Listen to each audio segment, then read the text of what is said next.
Our pilot project program was originally designed to allow scientists to study areas of women's health that had never before been undertaken.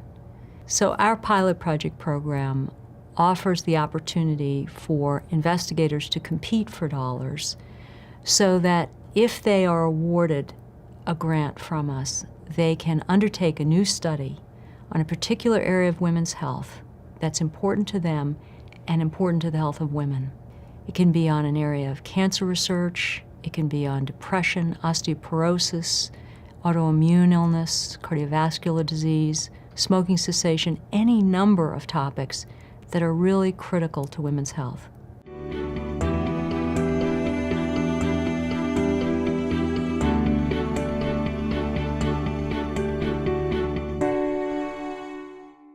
The ability to get federal grants is completely based on your ability to show that what you're doing is going to work.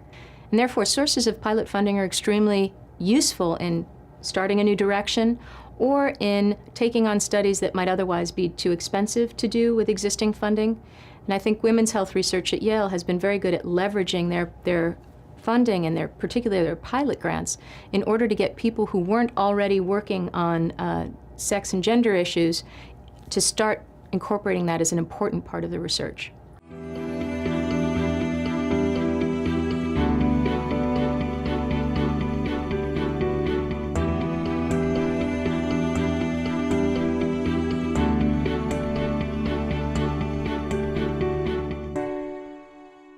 One of the difficulties I found in my work is that when you want to try a new method, or as a junior faculty member, when you want to learn a new method and then write a grant to fund some ideas, some pilot work, it's very difficult to get that research funded. In a large part because as a junior faculty member, you don't have a track record of publishing with new research methods or in this area of study. So Women's Health Research provides pilot money and seed money, and also the mentorship for you to explore new areas and then obtain pilot data, which will allow you to fund larger projects further on in your career.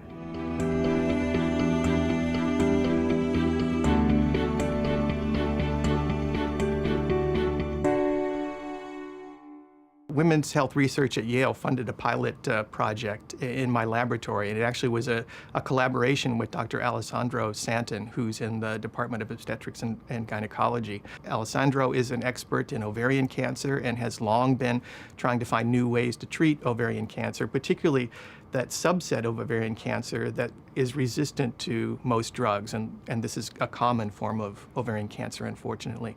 And in my laboratory, we developed methods for delivering drugs to tumors more effectively. And this involves embedding the drug molecules into very tiny particles called nanoparticles, and then decorating these nanoparticles so that they recognize tumors and avoid all other cells in the body. And so the Women's Health Research at Yale pilot program allowed us to do the first experiments in combining our two interests to find new treatments for ovarian cancer.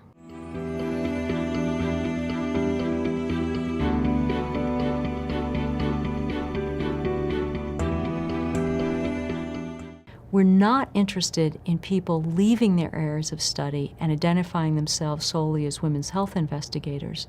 Rather, we'd much prefer that people stay right where they are in the discipline in which they work and then begin there to embrace women's health, to embrace gender differences in what they're already studying. And in that way, in the long term, we'll mainstream the study of women's health.